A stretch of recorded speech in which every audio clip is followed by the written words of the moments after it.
সংগ্রামী বিক্ষুব্ধ জনতা, আমার প্রিয় সিলেটবাসী, গত 10 মে থেকে শুরু করে অদ্যাবধি পর্যন্ত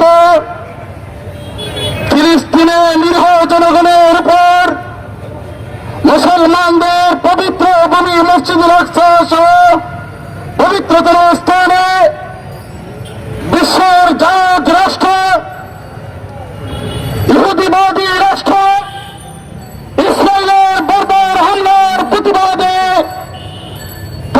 ইসলামীয় সিলেট জেলা এবং মহানগর কর্তৃক আজকের এই বিক্ষোভ মিছিল পরবর্তী বিক্ষোভ সমাবেশের সংগ্রামী সভাপতি মঞ্চে আছেন ইসলামীয় কেন্দ্রীয় সাধারণ সম্পাদক তখন ছাত্রনেতা জনাব মুস্তফা হাসান চৌধুরী নোমান সহ আঞ্জুমানে আল ইসলাম ইসলামীয় নেতৃবৃন্দ, প্রিয় সিলেটের সাংবাদিক বন্ধুরা, প্রিয় সিলেটবাসী, বক্তব্যের শুরুতে আপনাদেরকে সংগ্রামী অভিনন্দন এবং মুবারকবাদ জানাচ্ছি।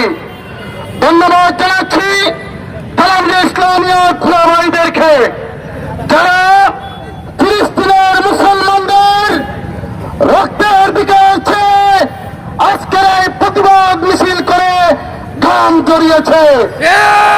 বিশ্বাস করি আমাদের গান দেখা যাবে না।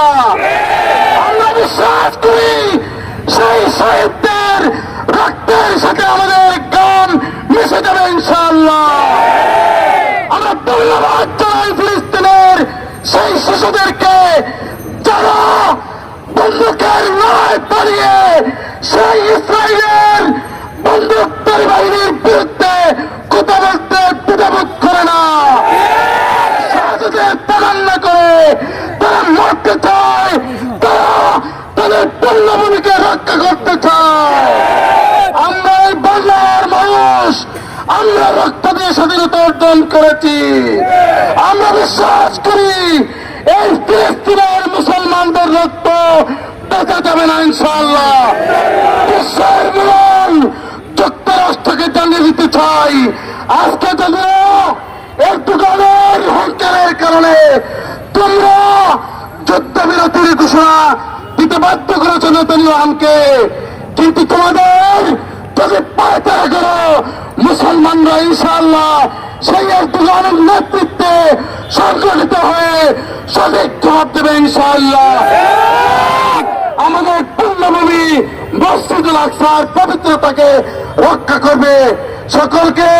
এবং আমরা যাতে ফিলিস্তিনের মুসলমানদের জন্য দোয়া করি, নামাজ পড়ে দোয়া করি এবং তাদের ইসরায়েলের পণ্য বর্জন করি, এই আহ্বান জেনে সকলকে মোবারকবাদ জানিয়ে আমার খুব এখানে একান্ত করছি। বাংলাদেশ ধন্যবাদ, আঞ্জুমানে তালাওয়াত ইসলামের ধন্যবাদ, আঞ্জুমানে আল ইসলামের ধন্যবাদ।